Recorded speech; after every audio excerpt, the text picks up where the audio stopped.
And when the day of Pentecost was fully come, they were all with one accord in one place. And suddenly there came a sound from heaven as a mighty rushing wind, and it filled all the house where they were sitting. And they were all filled with the Holy Ghost, and began to speak with other tongues, as the Spirit gave them utterance. Welcome to Sounds of Revival, a program and teaching ministry calling for the church to hear and respond to the sounds of revival, which are calling us back to our first love and back to our place of holiness and dominion in the earth.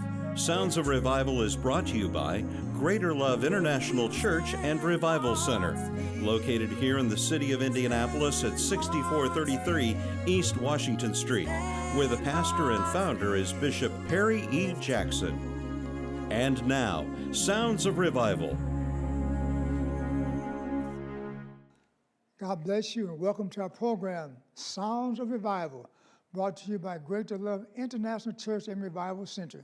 We have a beautiful word for you today from God, because God is talking to his people, and God has in troubled time, God has a word that will bring peace to his people.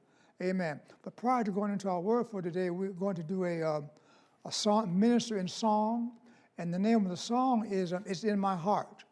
And this song basically is telling us that whatever God does in our lives, he does it first in our hearts.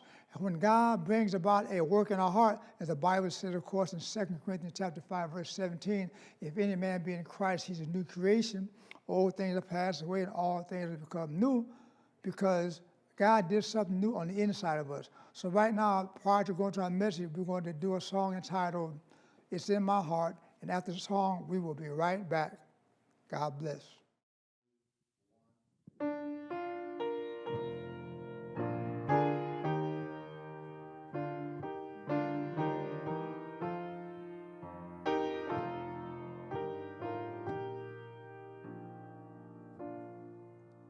It's in my heart, a melody of love divine.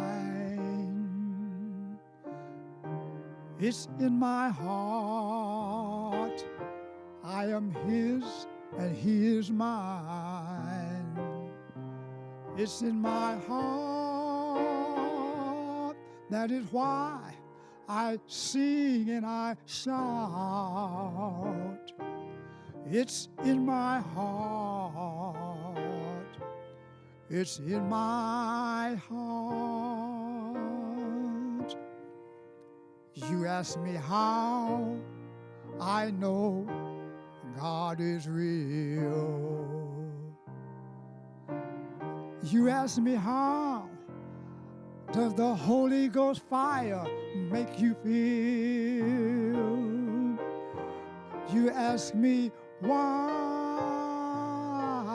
I sing and I shout.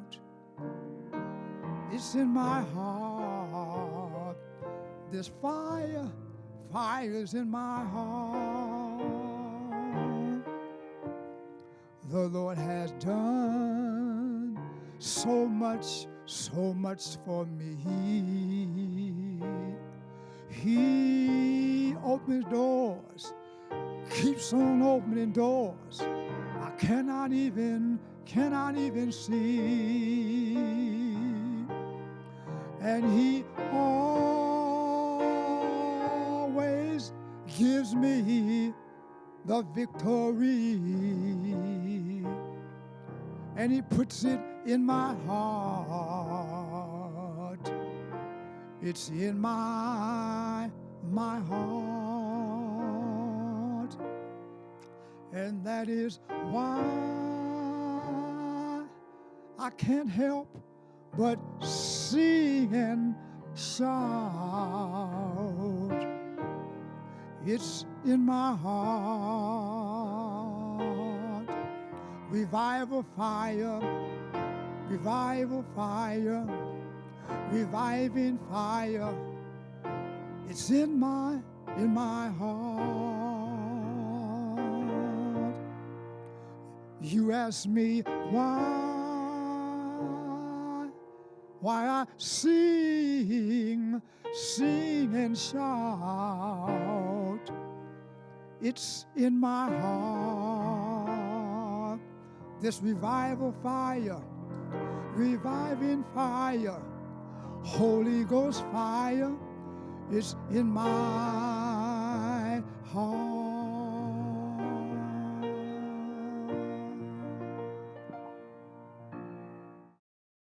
Praise God for that song, It's in My Heart. David said in Psalm 42, verse number 1, as the heart panteth after the water brooks, so panteth my soul after thee, O God. So thank the Lord for the ability, the God-given drive in our heart to seek him and to pant after him, because this is what salvation is all about. It's not just being born again and then saying that it's a finished work, or being born again and slowing down. But you know, when you're born again, it's kind of like starting in a race. And therefore, as you start the race, you accelerate. You don't go backward, you don't slow down, you pace yourself, but you do accelerate. And this is where we are in Christ Jesus, where when we begin our walk with God, we want to accelerate and be sure that we are moving forward in Christ Jesus, not moving backward. You know, Jesus did say in the book of St. Luke chapter 9, verse 62, he said, no man having put his hand to the plow and looking back is fit for the kingdom of God. So we don't want to be distracted. Not only do we not want to look back, but we don't want to look to the side either, because all these other distractions can hinder us from finishing our race. I like what Paul said. He said, I have finished my course. I have kept the faith. In another place, Paul said, run, therefore, that you may obtain. So we have a race to run, and we have, not only do we have to run it, but we have to run it at God's pace. Glory to God. And so we're going to talk a little bit more about the subject entitled that we start out, Luke 4:18, Project Freedom 7. So God set us free to do great things for him. The Bible said in the book of Daniel, chapter 11, verse 32, the people that do know their God shall be strong and do exploits. So we understand that when we are walking with God, we're looking for God to do bigger and better and greater things in us. We don't want to get to one place where we stop and feel like we have reached an apex, but no, there are always higher heights and deeper depths in God. There are always greater things to learn, glory to God, greater experiences to experience in him. Hallelujah. So we want to, again, go forward in God, and the topic, again, is Project Freedom 7, talking about how Jesus set us free. But you know, freedom comes with a price. Even though we were born again, given salvation, it did not cost us anything. The Bible did say in the book of Proverbs, chapter 23, verse 23, it said this, buy the truth and sell it not. So there's truth that we have to stand for. Again, the Bible said in the book of Jude, chapter 1, glory to God, verse number 20, it said that earnestly contend for the faith which was once delivered unto the saints. So there is a contending for the faith of God. There's a fight that we have to do. And as we fight this fight, Jude chapter 1 again says, earnestly, Jude 1 and 3, earnestly contend for the faith which was once delivered unto the saints. That word contend means there's a battle on your hands. We are in warfare. Glory to God. And the warfare doesn't stop until you breathe your last breath upon the face of planet Earth. We are going to be in a war. So remember, the war doesn't cease. There are no peace treaties with the devil. We have to continue to go forward in God, and it's a battle. So one man wrote a song entitled one time, he said, onward Christian soldiers marching as to war, with the cross of Jesus going on before. And then, of course, Paul told Timothy, 2 Timothy chapter 2, verse number 3 and 4, he said this, thou therefore endure hardness as a good soldier of Jesus Christ. The next verse he said, no man that warreth entangleth himself with the affairs of this life, that he may please him who hath called him to be a soldier. Note again 2 Timothy chapter 2, verse 3 and 4. Okay, said, thou therefore endure hardness as a good soldier of Jesus Christ. We are all in the military in Christ Jesus. Oh my God, Paul said in the book of Ephesians chapter 6, he said, we wrestle not against flesh and blood, but against principalities, against powers, against rulers of darkness of this world, against spiritual wickedness in high places. So there's a fight going on. It's a life and death battle. All the stakes are on the table. Glory to God. Winner take all. And therefore, eternity is in the balance.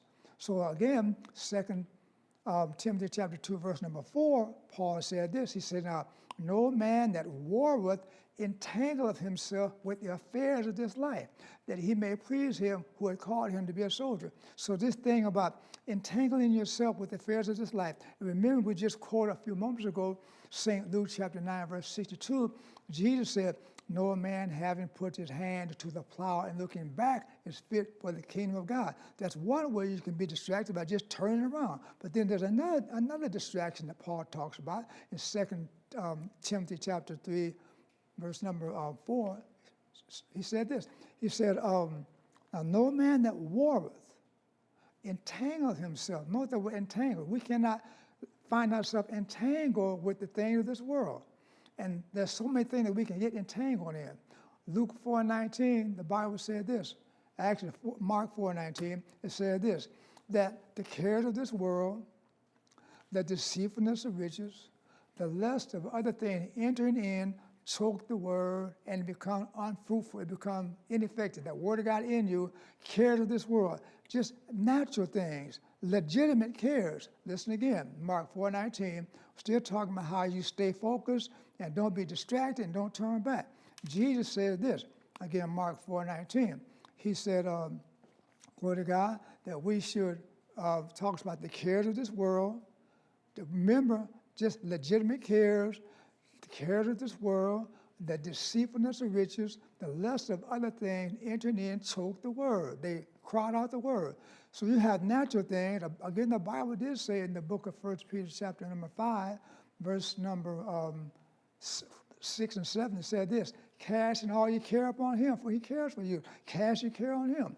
Again, Jesus said in the book of Matthew chapter 6, verse number 34, he said this, take no thought, therefore, for the morrow should take thought for the thing of itself.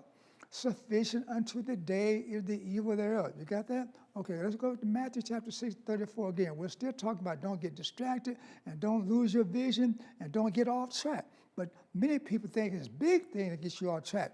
No, people of God, not the big thing, or small thing. They can deter you and detour you quickly and get you way off course.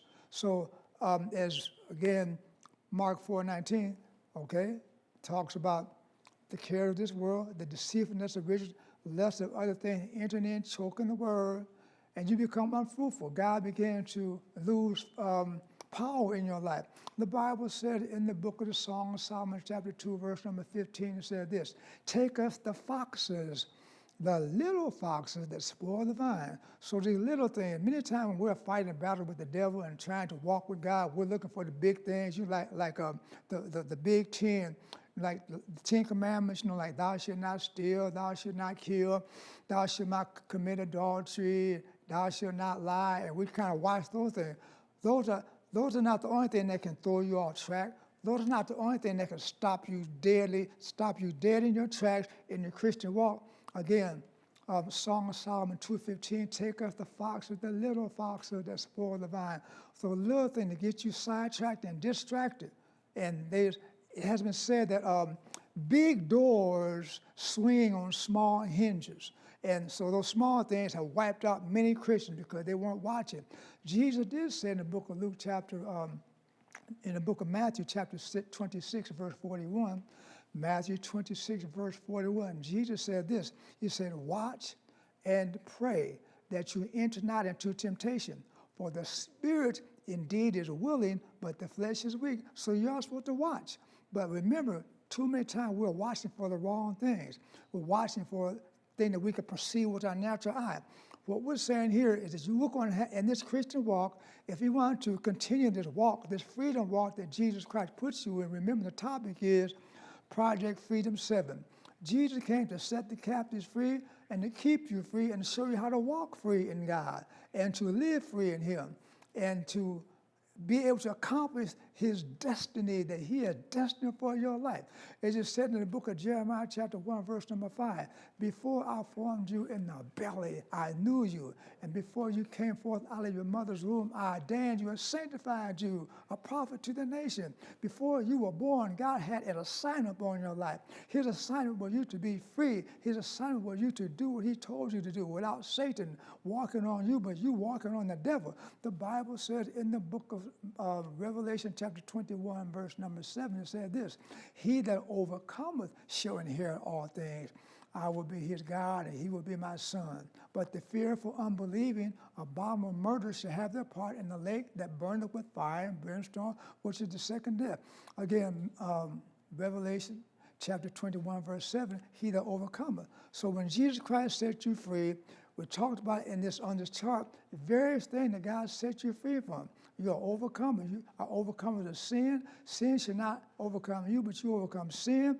There's lack. Satan trying to give you a spirit of poverty and make you feel like God will not supply your needs, and you're always worried. Worry is a spirit that can cause you to be sidetracked in your walk with God because you're worried about natural things. You're worried about what's you being provided for. God will provide for you. He's still Jehovah Jireh, which means that God will provide. So here we are again talking about the fact that God has called us to a walk of freedom. But just like in the United States, we are called to a walk of freedom, but we have to know how to protect that freedom. That's where a lot of times people get sidetracked because they don't understand. You have to learn spiritual warfare. Paul said, we are not ignorant of Satan's devices. The Bible says, Psalm 144, verse number 1, it said this, blessed be the Lord my strength, who teaches my hands to war and my fingers to fight. And then he goes on to say, my goodness, my fortress, my high tower, my deliverer, my shield, he in whom I put my trust, who subdueth my people under me. Look at verse number 1 again, Psalm 144, verse number 1. Blessed be the Lord my strength, who teaches my hands to war and my fingers to fight. God has to give you specific instructions how to walk with him, how to stay free. So really, folks, when we come, just like when you are inducted into the Army, you don't just put on a pair of combat boots and they just throw you a rifle and say go after the enemy. You go through training. They call basic training, and then after basic training, then they take you into other training. And then after that training, they even take you to more specific training. You go to school. I was rather shocked, when I was, after I graduated from high school, whatever, and then I went into the Army. After I went into the Army, then I went to college. But anyway, I was kind of shocked because, we were in the Army and we had to go to school. I don't understand. I didn't really associate school with Army. Like I was out of high school, so I'm through with school, I thought. But we went to Army. They set you down, friend, and they taught you some things. They had a book called UCMJ, Uniform Code of Military Justice, Uniform Code. They had all kind of books for you to read, glory to God, and to teach you some things. And, it just wasn't a tiptoe through the tulips, but you had to, again, let them sit down and talk to you. As a matter of fact, that weapon, that M14 weapon that they put in your hand, you had to learn that weapon backward and forward. They taught us how to take that rifle apart, part by part. Do you hear what I'm saying? They gave you a weapon and they taught you how to break it down. Take it apart. Glory to God. Like a jigsaw puzzle. Everything, just tear that thing up and how to put it back together again. So they were specific. They taught you things that were going to save your life in a battle, things that you're going to have to know. The Bible said in the book of Proverbs, chapter 11, verse number 9, it said this, through knowledge shall the just be delivered.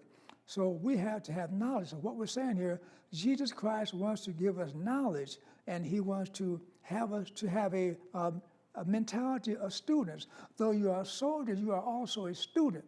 And when God, again, talks about freedom to the Christian, let's go back to understand that. So God teaches a small thing that can wipe you out, small things that you never even thought of before. Let me go back to what I spoke about a moment ago. When we got into the Army, they taught us all type of things that you might not think, well, why are they teaching me how to break this weapon down and how to put it back together again? Why are they teaching me this and why are they teaching me that? Because all these things are necessary. And if we are negligent in these things, it could cost you your very life. So we can say, as again, the writer talks again and throughout the Bible, that we have to learn how to listen to God. And like the Bible said, of course, Isaiah chapter 50, verse number 4, this should be for all Christians. The Bible said this. The writer said, glory to God, that God had opened his ears. Glory to God. God had opened his ears that he might hear the voice of God, and that his mind might be aware. Isaiah chapter 50, verse number 4. Glory to God.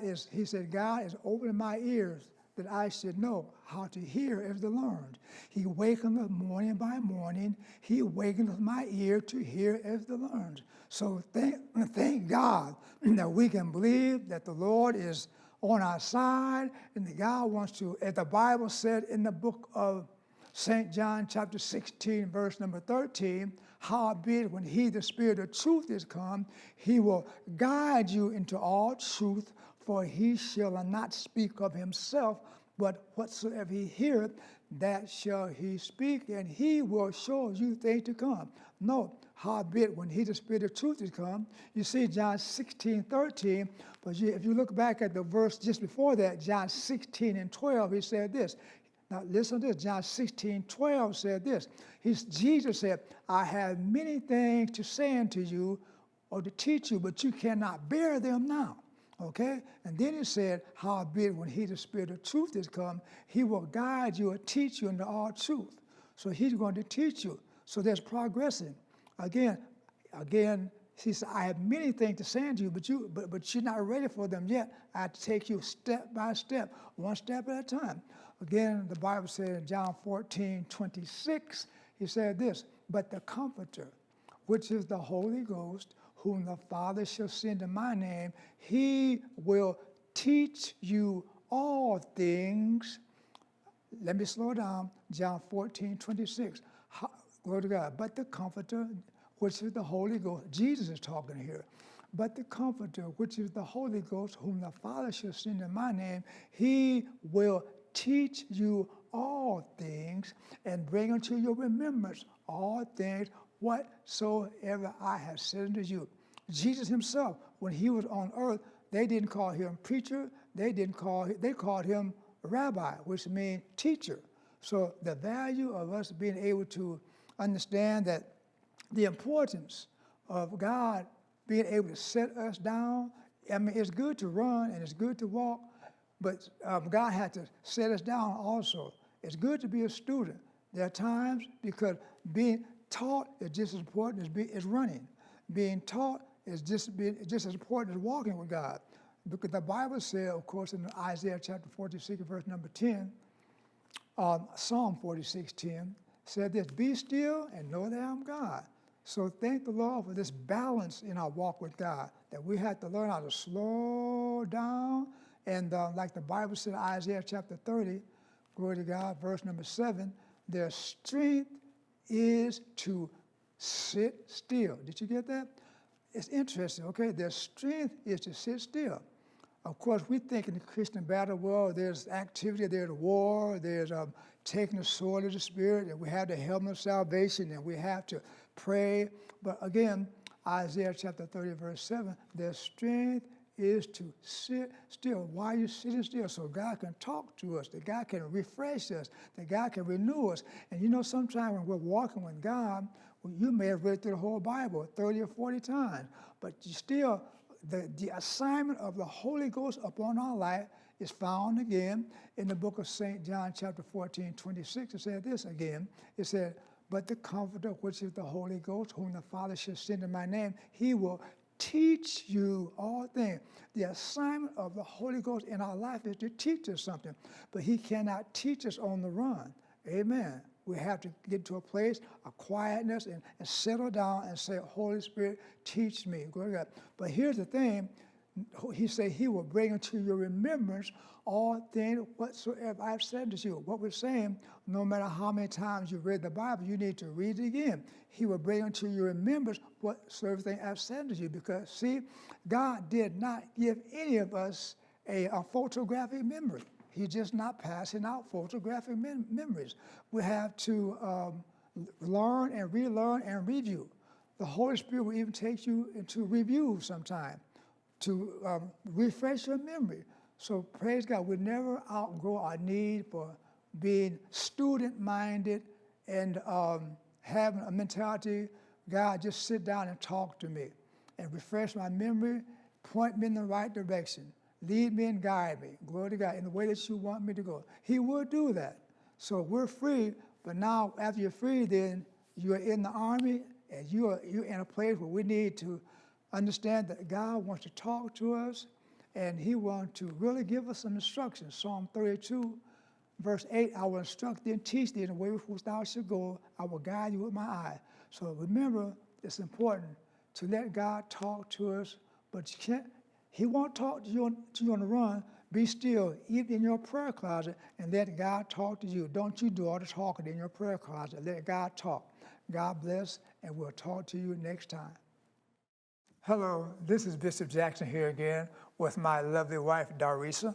We would like to invite you to call our Daily Word ministry line. This is not a prayer line, but it is a message for you, a 3-minute pre-recorded word of inspiration and encouragement. And you may dial this number 24 hours a day, 7 days a week. Simply call 317-436-1346. God bless you. And we want to make you an offer today. The Bible says in the book of John chapter 14, verse 26, it says this, but the Comforter, which is the Holy Ghost, whom the Father shall send in my name, he will teach you all things and bring unto your remembrance all things, whatsoever I said unto you. So if you desire to hear this program again and other programs that we've done, we have a code right there on your screen, and you can just Google this code into your computer, and Google it on your cell phone, and you will be able to hear the messages again. So that code, of course, is HTTP, and then it has a colon there, 2// forward, and so forth, and that will actually pop up our program again for you, and you can listen to it again, because again, sometimes if you listen to a message twice, you can receive something that you did not even receive the first time. So God bless you, and avail yourself to that particular benefit we're offering you right now. God bless.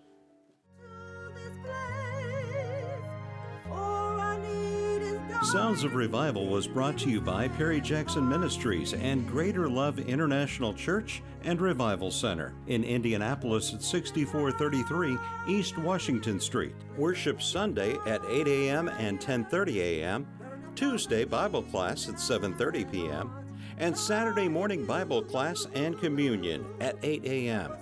Prayer precedes all services. For directions or to receive your free bi-monthly newsletter, call 317-796-0938 or email jackson-perry@att.net. To request today's program or sermon on CD, please send an offering of any amount to Perry Jackson Ministries, P.O. Box 26891, Indianapolis, Indiana 46226. Ask for the offer number on the screen.